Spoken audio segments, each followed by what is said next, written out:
வணக்கம். வணக்கம். ஐயா, நீங்கள் இதுக்கு முன்னாடி ராமனுக்கு தமிழகத்தில் மறைமுகமான கோயில்கள் இருக்குன்னு சொன்னீங்க. அதை பற்றி கொஞ்சம் சொல்ல முடியுமாங்க?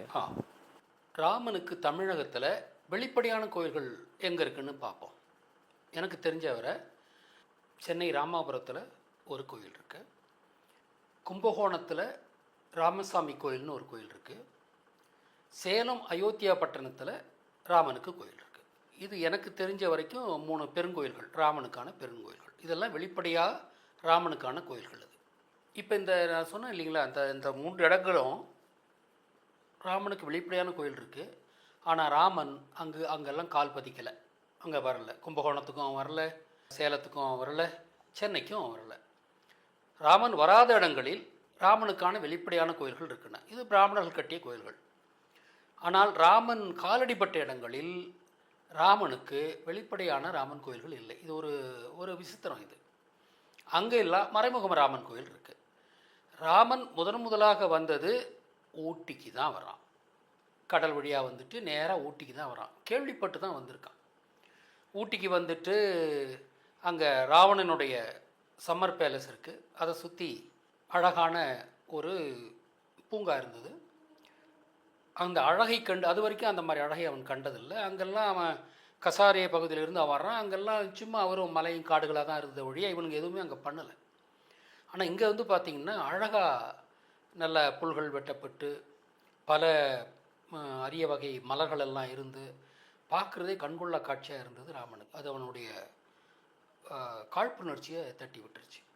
அதனால் இவனும் லட்சுமணனும் சேர்ந்துக்கிட்டு அந்த அந்த பொறாமையின் வெளிப்பாடாக அவையெல்லாம் அழிக்கிறானுங்க, அதெல்லாம் சேதப்படுத்துகிறானுங்க. அப்போ தான் வாலி இவளை பிடிச்சி தடுக்கிறான். செய்தியை ராவணன் அவர்களுக்கு யாழ்ப்பாணத்துக்கு செய்தி அனுப்புகிறான். ராவணன் அவனுங்க இந்த மலைப்பகுதியில் இருக்கக்கூடாது, துரத்தி அடிச்சிரு அப்படின்னுறாரு. அதனால் அதே போல் வார்னிங் கொடுத்து, இந்த மலைப்பகுதியில் உங்களை இன்னும் கண்டோம்னா அவ்வளோதான்ற மாதிரி சொல்லி கீழே ஓடிங்கன்னு சொல்லிட்டு போயிடுறாங்க, அனுப்பி வச்சிடறான். அப்போ அவங்க மலையிலிருந்து கீழே வருகின்றார்கள். அது மேட்டுப்பாளையத்தில் தான் அவங்க தங்குறாங்க.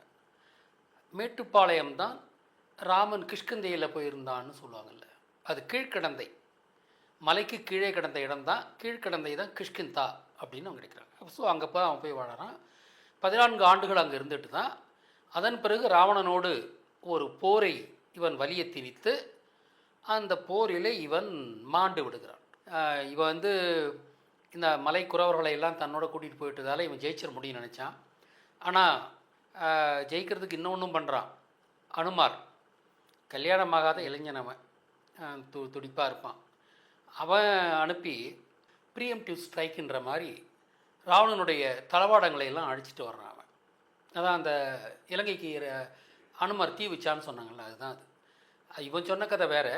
உண்மையிலேயே அவன் போய் அங்கிருந்த ராவண தளவாடங்களை எல்லாம் தீயிட்டு கொளுத்திட்டு வந்துடுறான். அப்போ அவங்களுக்கு அந்த ஏரோப்ளைன் எல்லாமே, ராவணன்கிட்ட இருந்த ஏரோப்ளைன்லாம் தீயில் எரிக்கப்படுகின்றது. அப்போ அந்த தைரியத்தில் தான் இப்போ இவங்க நம்மளை ஜெயிக்க முடியாதுன்றதால இங்கே பெரும் படை இருந்தது இல்லையா, இங்கே மலைக்குறவர்கள் நிறைய பேர் இருக்காங்களா, அவங்கள கூப்பிட்டு போகிறான். இது பாக் ஜலசந்தியில் தான் அந்த போர் நடக்குது, கடல் போராக நடக்கிறது. அந்த கடலிலே இதில் எப்படி இவங்க தோக்குறாங்கன்னு பார்த்தீங்கன்னா, இந்திரனுக்கு விமானம் இல்லாமையே பறக்கக்கூடிய ஒரு திறமை இருக்குது. லெகிமம் சக்தி அவர் வச்சுருந்தார். அதாவது இவங்களாம் அட்டமா சக்திகளை பயின்றவர்கள். அதில் கும்பகர்ணனுக்கு மகிமம் சக்தி இருக்கும். அவர் குண்டா பெரிய ஆளாக வளர்ந்தார்ன்றது நமக்கு தெரியும். அது மகிமம் என்ற அந்த அட்டமா சக்திகள் மகிமம் கலையை அவர் வளர்த்தெடுத்து தன்னை உடல் பருகிய பெரிய ஆளாக ஆக்கிக்கிறார். இந்திரன் என்ன பண்ணுறாருன்னா, தன்னை லெகிமம் வெயிட்லெஸ் ஆக்கிக்கிட்டதால் மேகத்துக்கு மேலே கூட அவர் போகக்கூடிய தன்மையை வச்சுருந்தார். ஆன்டி கிராவிட்டியை ஹார்னஸ் பண்ணுறாங்க. இதெல்லாம் மனிதனால் சாதிக்க முடியும் முதல்ல செஞ்சு காட்டுறது இந்திரன் தான். அப்போ அதனால் இதை அவங்க தப்பு கணக்கு போட்டோம். அவங்க ஏர்க்ராஃப்ட்லாம் அழிச்சிட்டோம், படை தளவாடங்கள்லாம் அழிச்சிட்டோம், இனிமேல் அவங்கள நமக்கு எதிராக நிற்க முடியாதுன்னு நினச்சிக்கிட்டு தான் வர்றாங்க. அதுவும் இலங்கை என்ற சிறிய நாடு, தமிழ்நாடு ஒரு பெரிய நாடு. அங்கே இருக்கிற அந்த மாருதின்னா குரங்குன்னு அர்த்தம் கிடையாது, மலையில் உதித்தவர்கள் தான் பேர். ஆனால் அதை குரங்கா இவன் தான் சித்தரித்து வச்சுருக்கிறான் பிராமணன். அவங்க போகிறாங்க. ஆனால் அந்த போரிலே இவங்க அந்த லெகிமம் சக்தியை கொண்டு இந்திரன் வானத்திலிருந்து தனது துப்பாக்கியால் சுட்டு ராமன் கழுத்தையே ஒரு புல்லட் ஃபயர் பண்ணி அப்படியே வெட்டி எடுத்துடுறாரு. அந்த தலை வந்து ஜலசமாதி ஆகுது. இதுக்கு நீங்கள் என்ன ப்ரூஃப்னு கேட்டிங்கன்னா, ராம்குமாரை பிடிச்சாங்கல்ல, சுவாதி ராம்குமார் கேஸில் ராம்குமார் ஒன்றும் அறியாத பாவம் பையன், ஆனால் அவனை ஃப்ரேம் பண்ணி தான் அவனை இது கொலை செஞ்சாங்க. அவனை பிடிக்கும்போது எதுக்கு கழுத்தை அறுத்து பிடிக்கணும்? அவன் பொடி பையன், போலீஸ் பட்டாலுமே போய் பிடிக்குது, இது கழுத்தை அறுக்கணும். ஏனால் அவன் ராம்குமார் ராமன் கழுத்து அறுத்தது போல் இவனுக்கு கழுத்து. இன்னொன்று பார்த்தீங்கன்னா, எம்ஜி ராமச்சந்திரன் கழுத்தில் தான் சுட்டாங்க.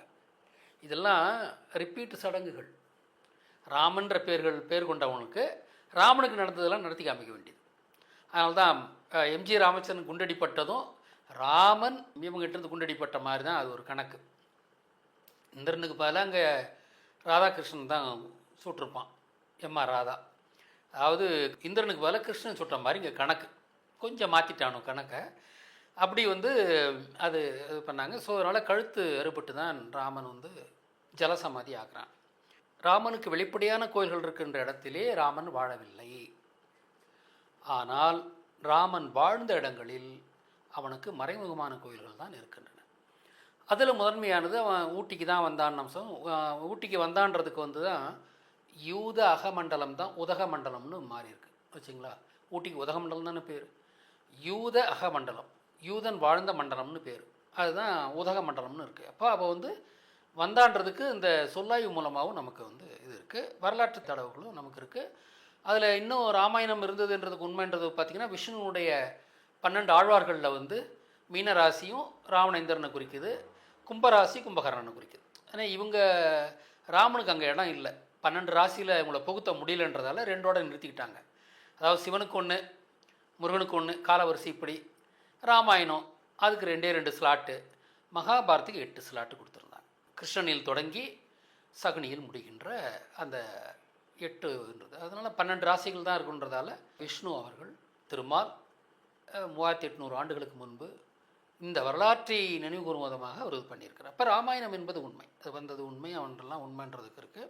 இப்போ அங்கே இருந்த அந்த மறைமுக கோயில்கள் என்னன்னு பார்த்தீங்கன்னா, ஊட்டியில் பஸ் ஸ்டாண்ட்லேருந்து ஒரு 2 கிலோமீட்டருக்கு தொலைவில் ஒரு கிளிஃப் மேலே, கிளிஃப்னா அந்த ஒரு உயரமான உச்சி இருக்கும், அது அது ஒரு மலை மாதிரி இருக்காது, ஒரு பாதி தான் மலை மாதிரி இருக்கும், மீதி வந்து அப்படியே ஒரு பள்ளத்தாக்காயிடும், அதுதான் கிளிஃப்னு சொல்லுவாங்க. அந்த கிளிஃபில் தான் ராமனுக்கு கோயில் இருக்குது. அது கோயில் இல்லை, நீங்கள் அங்கே போய் ராமன் கோயில் கேட்டிங்கன்னா யாரும் சொல்ல மாட்டாங்க, யாருக்குமே அது ராமன் கோயில் தெரியாது. கூகுளில் போட்டிங்கன்னா ராமன் கோயில் காமிக்கும். அங்கே போய் பார்த்தீங்கன்னா செஞ்சூடுக்கு சர்ச்சு தான் இருக்குது. செஞ்சூடு சர்ச்சுக்கு நீங்கள் ரூட்டு போட்டாலும் அது அதே ரூட்டு தான் அது போடும். ஆக இது கூகுளுக்கு மட்டும் தெரியும் அந்த செஞ்சூடு சட்டின்றது ராமனுக்குன்ட்டு. அங்கே போய் மக்களை கேட்டிங்கன்னா இங்கே ஏது ராமன் கோயில் தான் கேட்பாங்க வச்சுங்களா. அதனால தான் இது மறைமுக கோயில்னு சொல்கிறேன். கூகுளுக்கு மட்டும்தான் அது ராமன் கோயில்னு தெரியும், செயின்ட் ஜூட் சர்ச். இப்போ ஜூடுனா யார் அப்படின்னு பார்த்தீங்கன்னா, ஜீசஸுக்கு 12 அப்போஸ்தலர்கள் இருந்தாங்கன்னு சொல்லுவாங்க. அந்த 12 அப்போஸ்தலர்கள்ன்றது வந்து அவருக்கு ஜீசஸ்க்கெல்லாம் அப்போஸ்தலர்லாம் யாரும் இருந்தது கிடையாது. விஷ்ணுவின் 12 ஆழ்வார்களை ஜீசஸின் 12 அப்போஸ்தலர்னு கதை கட்டி வச்சுருக்கிறான். அதில் 2 பேர் செயின்ட் ஜூடுன்னு இருக்காங்க. ஒருத்தன் ஜூடா இஸ்காரியாட்டுன்னு ஒருத்தர் இருக்கான். அவன் யாருன்னா சகுனியை குறிக்கிற பாத்திரம். அவன் என்ன சொல்லுவாங்கன்னா 30 வெள்ளிகளுக்காக கிறிஸ்துவை காட்டி கொடுத்தவன்னு சொல்லுவாங்க, அது ஜூடா இஸ்காரியாட்டுன்னு. இன்னும் ஒருத்தர் செயின்ட் ஜூடுன்னு இருப்பார். அவர் யாருன்னா பீமன் தான், அது குண்டு ஊதனவன் யூதன் அப்படின்னு. 12 ஆழ்வார்களில் இந்த 2 பேர் தான் வருவாங்க, அப்போஸ்தலர்கள் 2 பேர் தான். ஆனால் இது இல்லாமல் இந்த 12 அப்போஸ்தலர்கள் ராமன் வரமாட்டான். ராமனும் செயின்ட் ஜூடு தான், ஏன்னா அவன் யூதன். அதனால் அப்போ அந்த செயின்ட் ஜூடுன்னு இருக்கிறவன் ராமன், அவனுக்கு தான் அங்கே செயின்ட் ஜூட் சர்ச் இருக்குது. ஏன்னா நீங்கள் செயின்ட் ஜூட் சர்ச்சுக்கு உள்ளார நீங்கள் போய் பார்த்தீங்கன்னா பீமனுக்கு அங்கே அடையாளம் இருக்காது. பீமன்னா குண்டா பெரிய ஆஜானுபாகவாக இருக்கணும் இல்லையா. அங்கே நீங்கள் இதுக்கு சர்ச்சுக்குள்ளார போய் பார்த்தீங்கன்னா செயின்ட் ஜூடு வந்து ஒரு தடியை ஊனிக்கிட்டு தான் நின்றுருப்பான். அவன் கோதண்டராமன்னு பேர், கையில் தண்டம் வச்சுக்கிட்டு இருப்பான், கோதண்டராமன்னு பேர் அவனுக்கு, அதான் செயின்ட் ஜூடுன்றது. ஸோ செயின்ட் ஜூடுக்கு அங்கே சர்ச் இருக்குது. அப்படியே நீங்கள் மலையை விட்டு கீழே இறங்கினா, அதாவது மலையில் வாழ வருகிறான், அவனை வந்து ராவணர் வந்து வாளியை கொண்டு துரத்தி அடிச்சிடுறாங்க. கீழே வந்து மேட்டுப்பாளையத்துக்கு வரான், அதான் கீழ்கிடந்த எனும் கிஷ்கிந்தா. அங்கே அவனுக்கு ஒரு மறைமுக கோயில் இருக்குது. கீழே மேட்டுப்பாளையத்தில் அரங்கநாதர் கோயில்னு ஒன்று இருக்குது. அது விஷ்ணு வந்து கிடந்த நிலையில் அந்த இதுக்கு கோயிலுக்கு முன்னாலே கோபுரத்தில் அப்படி தான் வச்சுருப்பாங்க. ஆனால் உள்ளே போய் பார்த்தீங்கன்னா அவர் கிடந்த நிலையில் இருக்க மாட்டார். வெறும் ஒரு ஸ்கொயர் ஃபேஸில் ஒரு தலையை தான் வச்சு கும்பிட்டுருக்குறாங்க. பேர் அரங்கநாதர் கோயில், ஆனால் அங்கே இருக்கிற வடிவம் தலை. அதாவது விஷ்ணு வந்து 3 நிலைகளில் நீங்கள் கோயில்களில் பார்க்கலாம். நின்ற நிலை, அமர்ந்த நிலை, கிடந்த நிலைன்னு 3 நிலைகள் இருக்குது வச்சுங்களா. பல இடத்துல ஒரே கோயிலே இந்த 3 வச்சுருப்பாங்க. இங்கே கூட சென்னையில் திருநீர்மலைன்னு ஒரு மலை இருக்குது பக்கத்தில். அங்கே போய் பார்த்தீங்கன்னா 3மே இருக்கும். மலை அடிவாரத்தில் நின்ற நிலையில் இருப்பார், பெரிய வெங்கடாச்சலபதியாக நின்றுட்டு இருப்பார். மலையில் கொஞ்சம் தூரம் ஏறினீங்கன்னா அங்கே வந்து அமர்ந்த நிலையில் இருப்பார். அதுக்கும் மேலே நீங்கள் போனீங்கன்னா கிடந்த நிலையில் அந்த இருப்பார். அது 3 இருக்கிறது, 3 நிலையில் இருக்கும்.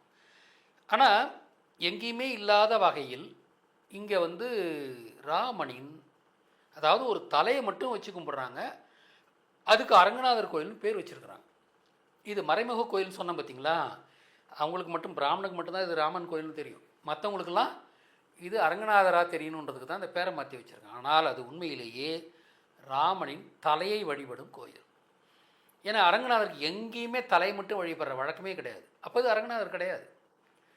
அதை போய் ஏமாற்றிருக்கான், பிராமணன் ஏமாற்றிருக்கான்னு தெரியும். அதான் மறைமுக கோயில் தானே. அப்போ தலையை மட்டும் வளைச்சி, ஏன் தலையை வச்சு வழிபடுறாங்க? ஊட்டி மலையிலிருந்து கீழே விரட்டி அடிக்கப்பட்ட ராமன் மேட்டுப்பாளையத்துக்கு வரான். அங்கே 14 ஆண்டுகள் கழிக்கின்றான். அதற்கப்புறம் ராமாயண போர் நிகழ்கிறது. ராமாயண போர் வந்து பாக் ஜலசந்தியில் நிகழ்கிறது. அங்கே ராமன் அங்கேருந்து போகிறான். மேட்டுப்பாளையத்திலேருந்து ராவணேஸ்வரத்துக்கு போகிறான். அங்கேருந்து போர் நடக்குது. அந்த போரில் அவன் வந்து கழுத்து அறுபட்டு ஜலசமாதி ஆகி விடுகிறான். இதுதான் அது உண்மையானது. அப்போ கழுத்து அறுபட்டு ஜலசமாதி ஆகிறான் பார்த்தீங்களா, அதை தான், அந்த வடிவத்தை தான் அந்த அரங்கநாதர் கோயிலில் மேட்டுப்பாளையத்தில் வச்சு வழிபடுறாங்க. தலையை வழிபடும் ஒரே கோயில் அதுதான். அதாவது பெண்களில் தலை வழிபடும் கோயில் இருக்குது. அது வந்து எல்லா மாரியம்மன் கோயிலுமே கூட என்ன பண்ணால் தரையில் ஒரு தலையை மட்டும் வச்சுருப்பான். முழுசாக உட்காந்துருக்க மாரியம்மன் நம்ம மாரியம்மன் சப்த கன்னிகளினுடைய ஒரு மொத்த வடிவம் அது. ஆனால் தரையில் வச்சுருக்கான் பார்த்தீங்களா, அது பிராமணன் வச்சது. ரேணுகா வந்து கோடாரியால் வெட்டி தான் கொலை செய்யப்படுகிறாள். அந்த தலை தான் கீழே இருக்கிறது. அதான் நான் முன்னாலே சொல்லியிருப்பேன், அந்த தலையை தூக்கி குப்பையில் போடுங்கன்னு சொல்லியிருப்பேன். கழிப்பறையில் போடுங்க. அது வந்து பரசுராமனின் தாயை குறிக்கின்ற வடிவம். அதை நாம் வணங்கக்கூடாது. முழுசாக உட்கார்ந்துருக்கிற மாரியம்மனை தான் நம்ம வணங்கணும்னு நம்ம சொல்லியிருப்போம். அதை மீண்டும் செய்யுங்கள். ஆக தலை வெட்டப்பட்டு இருக்கிறது வந்து பெண்ணுக்கு பார்த்தீங்கன்னா ரேணுகாதேவி, ஆணுக்கு ராமன், இவங்களுடைய மூதாதையர்கள்னு வச்சுங்களேன். அப்போ அந்த ராமனினுடைய வெட்டுண்டை தலையை தான் வச்சு அவங்க வணங்குறாங்க. அந்த கோயிலுடைய விழாக்களை எல்லாம் கூட பார்த்திங்கன்னா இதுக்கு இருக்கும் ஜலசேவைன்னு ஒன்று இருக்குது, நீர் சேவைன்னு. எல்லாரும் மேலே நீரை பீச்சடிப்பாங்க. அந்த கோயில் விழாக்களில் ஜலசேவைன்னு இருக்குது. எல்லார் மேலேயும் நீரை பீச்சடிப்பாங்க. ஏன்னா தண்ணியில் ராமன் முழுனான்றதுக்கு தான் அது.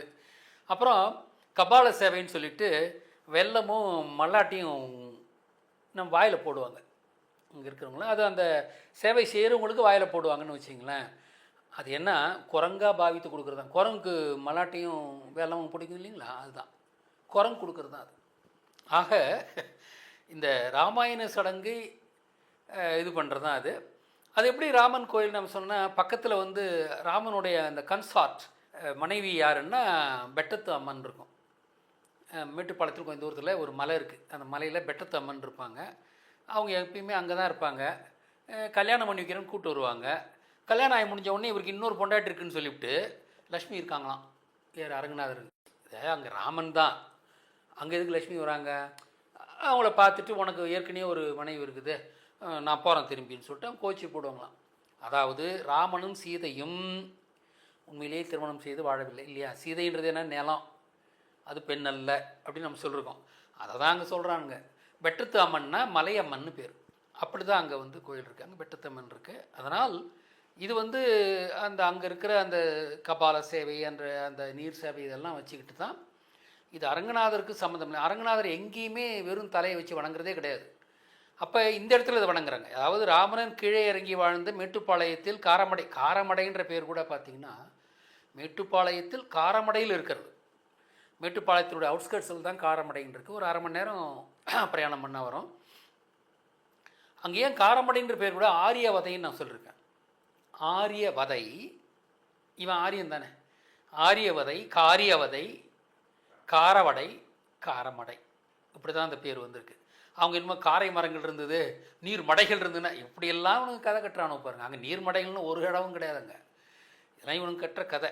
அப்போ நான் சொல்கிற இதுதான் அது. ஆரியவதை, சாரியவதை, காரியவதை, காரவடை, காரமடை, இப்படி தான் அந்த பேர் வந்தது. அப்போ வதையுண்ட ராமனை குறித்த கோயில். அப்போ வதை உண்டான்னா அவன் தலை மட்டும்தான் வச்சுக்கணும் கும்பிடுவாங்க. அதனால தான் அங்கே இருக்கிறாங்க. அது வந்து அரங்கநாதரின் கோயில் அல்ல, அது ராமனின் கோயில் தான் அந்த கோயில். இது வந்து கீழே இருக்கிற கோயில் சொன்னேன். மேலே நான் என்ன சொன்னேன், செயின்ட் ஜூட் சர்ச்சுன்னு சொல்லுவாங்க. ஜீசஸுக்கு 12 அப்போஸ்தலர்கள் இருந்தாருன்றதெல்லாம் போய் அப்படிலாம் எதுவும் கிடையாது. எதை வச்சு அவங்க வச்சுருக்காங்கன்னா, எப்படி விஷ்ணுக்கு எப்படி 12 ஆழ்வார்கள் இருந்தாங்களோ, அதாவது முதல்ல சிவன், அதுக்கப்புறம் முருகன், அப்புறம் ராவண இந்திரல் குடிக்கிற மீனராசி, அதுக்கப்புறம் கும்பகர்ணன் குடிக்கிற கும்பராசி, அதுக்கப்புறம் கிருஷ்ணன் மகரம், பீமனை குறிக்கும் விருச்சிகம், சகாதேவனை குறிக்கிற தராசு, திரௌபதியை குறிக்கிற கன்னிதாசி, அதுக்கப்புறம் தர்மனை குறிக்கின்ற புலியோன் ராசி, நகுலனை குறிக்கின்ற நண்டு ராசி, அதுக்கப்புறம் சகுனியை குறிக்கின்ற மிதுன ராசின்றது. இந்த 12 இதுதான். அதில் இதைத்தான் அங்கே போய் என்னன்னா ஜீசஸுக்கு 12 அப்போஸ்தலர் இருந்தான்றது. அதாவது ஜீசஸ் வந்து ஈஜிப்துடைய கிளியோபாட்ராவுக்கு மகனாக பிறந்தார். அப்போ வந்து ரோமானியர்கள் வந்து ஈஜிப்தை கைப்பற்றாங்க. அப்போ அவங்க கையில் வந்து அந்த எஜிப்தினுடைய வாரிசு யார்? ஜீசஸ் தான். அவன் திருப்பியும் அந்த நாட்டை அவங்க உரிமை கேட்கக்கூடாதுன்றதுக்காக முதல்ல வாரிசு தான் அழிப்பாங்க. அதனால் ஜீசஸ் அழிச்சிருவாங்கன்றதால கிளியோபாட்ரா மறைமுகமாக யாருக்கும் தெரியாமல் திபெத்துக்கு ஜீசஸ் அனுப்பி வச்சிடுறாங்க. 14 வயசில் அனுப்பி வச்சிடுறாங்க. அவருக்கு திபெத்தில் வந்து ஒரு 15 ஆண்டுகள் கல்வி கற்று 29வது வயதில் அவர் வந்து இஸ்ரேலுக்கு போகிறார். போயிட்டு 3 வருஷத்தில் அவர் சிலுவையில் அறையப்படுகிறார். அங்கே போய் அவர் வந்து இந்த அமைதி புரட்சி ஏற்படுத்தினதால அதை பிடிக்காத யூதர்கள், மற்ற யாரும் கிடையாது, அந்த நாட்டுடைய பாண்டியஸ் பைலேட்டுன்ற கவர்னரும் அதை செய்யலை, அவரை ஒன்றும் தொந்தரவு பண்ணலை. யூதர்கள் தான். ஏன்னா இவங்க யூத மதத்துக்கு எதிராக அவர் இருந்தார், போய் பித்தலாட்டத்துக்கு எதிராக இருந்ததால் இவரை வந்து சிலுவையில் அறையணும்னு சொல்லி அவங்க தான் அறைய வைக்கிறாங்க. ஆனால் நல்ல எண்ணம் கொண்டவர்கள் அவரை சிலுவையிலிருந்து மீட்டு யாருக்கும் தெரியாமல் காஷ்மீருக்கு அழைத்து வந்தார்கள். அங்கே காஷ்மீரில் அவருடைய ஸ்டெப் சிஸ்டர், அதாவது இவங்க அம்மாவுக்கும் ஆண்டனிக்கும் பிறந்த மகள் தான் மேரி மக்தலின். அந்த மேரி மக்தலின் அவர் திருமணம் செய்து கொண்டு அவர் பல பிள்ளைகளை ஈன்று காஷ்மீரில் தனது முதுமை காலம் வரை வாழ்ந்தார். இதுதான் உண்மையான வரலாறு. இவனுக்கு சொல்கிற வரலாறுலாம் போய் அவர் வந்து லாஸ்ட் சப்பர்னு ஒன்று நடந்ததும் கிடையாது, அவருக்கு 12 அப்போஸ்தலர் இருந்ததும் கிடையாது. இது எல்லாமே இவனுங்க வச்சு கதை கட்டி ஒரு ஒரு மதத்தை பெருசாக உருவாக்கணுன்னா அது நம்ம ஆசீவக சமயத்தை காப்பி அடித்து செஞ்சது தான் அது. இது அப்படியே காப்பி அடித்து தான் 12 அப்போஸ்தலர் இருந்தாங்கன்னு எல்லாம் விட்டுது. அதனால தான் அங்கே வந்து பீமன் வர்றார் ஆச்சுங்களா. இந்த 12 இதில் வந்து நம்ம வரலாறு சொல்கிற மாதிரி நாயகர்கள் தான் அங்கே பீமன் வர்றார். அந்த பீமனுக்கு அங்கே வந்து குண்டா இருப்பதால செயின்ட் ஜூடுன்னு பேர் வச்சுட்டான், ஊதனவன். இன்னொன்று யூதனே தான், ஒல்லி பிச்சான தான் இருப்பான். அவன் வந்து சகுனி, ஜூடா இஸ்காரியாட்டுன்னு அவனுக்கு பேர். அப்படி இதில் வந்து ராமன் அந்த 12 அப்போஸ்தலர்கள் வரமாட்டாங்க. ராமன் ஒரு யூதன் என்பதால் சகுனியை போல அவனும் ஒரு செயின்ட் ஜூடு தான். அவன் ஜூடு தான், ஆனால் அவன் ராமனை வந்து செயின்ட் ஜூடுன்னு சொல்கிறாங்க. அந்த தேவாலயம் தான் இதில் ஊட்டியில் இருக்கிற செயின்ட் ஜூடு தேவாலயம்ன்றது. ராமன் கீழே விரட்டப்பட்ட பிறகு இங்கே கீழே வந்து ராமன் 14 ஆண்டுகள் வாழ்கின்றான். அது மலையை விட்டு தரையில் வாழ்ந்தாவே காடு தானேப்பா. அந்த காலத்தில் தரையில் யாரும் வாழலைன்னா தரையில் நாகரிகம் இல்லை, தரையில் விவசாயம் அதெல்லாம் தொடங்கப்படலை.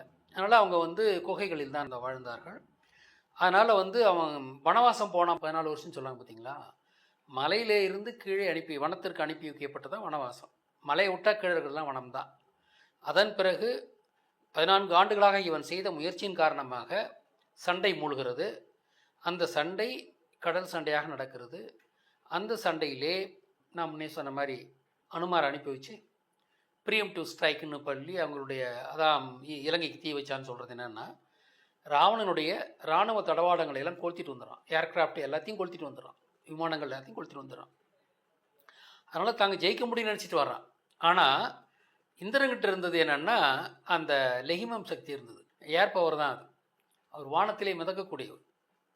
அதனால் இவன் என்ன பண்ணாலும் வானத்துக்கு இவனுடைய துப்பாக்கி தோட்டாக்களோ அல்லது அம்போ போகாது. ஆனால் அவர் எதை பண்ணாலும் இங்கே வந்துடும். ஏன்னா கிராவிட்டி இருக்குது, இழுத்துட்டு வந்துடும். அவர் அங்கே இருந்து துப்பாக்கியால் சுட்டு தான் அப்படியே டர்ன்னு சுட்டு தான் AK-47 வச்சுருந்துருப்பாங்க. சொன்னேன் 47 கூட கூட்டிட்டுங்க 11 வரும் இல்லைங்களா. அது அந்த காலத்தில் இருந்தது தான். எல்லா தொழில்நுட்பங்களும் அந்த காலத்தில் இருந்தன. அவர் வந்து தன்னுடைய ஆன்மீக சக்தியால் அவர் வந்து அந்த அந்த அட்டமா சித்திகளின் மூலமாக அவர் வானத்தில் இருந்து இதை அவன் எதிர்பார்க்கல. அங்கேருந்து எல்லாத்தையும் மேலேருந்தே காலி பண்ணிடுறார். சுக்ரீவன் நடா இவனுங்க அத்தனை பேரையும் சுட்டு தள்ளிடுறாங்க. போர் மிக எளிமையாகவே முடிஞ்சிடுது. தெற்கில் ஒரு போர் நடந்ததுன்னா அது கும்பகர்ணன் நடத்தினார்னு சொன்னாங்க. ஆக இந்த 2 போர் முனையிலையும் அவங்க தோத்துடுறாங்க. இவங்க சொன்ன மாதிரி ராமன் ஜெயிச்சான்றதெல்லாம் பொய்க்கதை. ராமன் அவன் ஜெயிச்சுட்டு என்ன பண்ணுவான், அயோத்திக்கு வந்து, அயோத்தின்ற அந்த ஊர் பேரே தப்புன்னு நான் சொல்லியிருக்கேன். அயமொற்றி கடலோரம் தானே இருக்கணும் அது. அயோத்தி இதெல்லாம் நமக்கு தெரியாதுக்கு அப்படின்ற மாதிரி ஒரு கதை சொல்லி வச்சுருப்பான். அயோத்திக்கு போயிட்டான். அயோத்திலாம் அது கிடையாது. அவன் அங்கே போன பிறகு அவன் கதையில் என்ன சொல்கிறான்னா, அவன் கிட்டத்தட்ட ஒரு 45 வயசு இருக்கும்போது இவனும் சீதாதேவி பூமி பிளந்துட்டு போயிடுவாங்க. உடனே இவர் போய் ஆற்றுல மூழ்கி செத்துற மாதிரி வச்சுருப்பான். கதையை கொஞ்சம் மாற்றிருப்பானோ. தண்ணீரில் மூழ்கி செத்தான் ராமன்.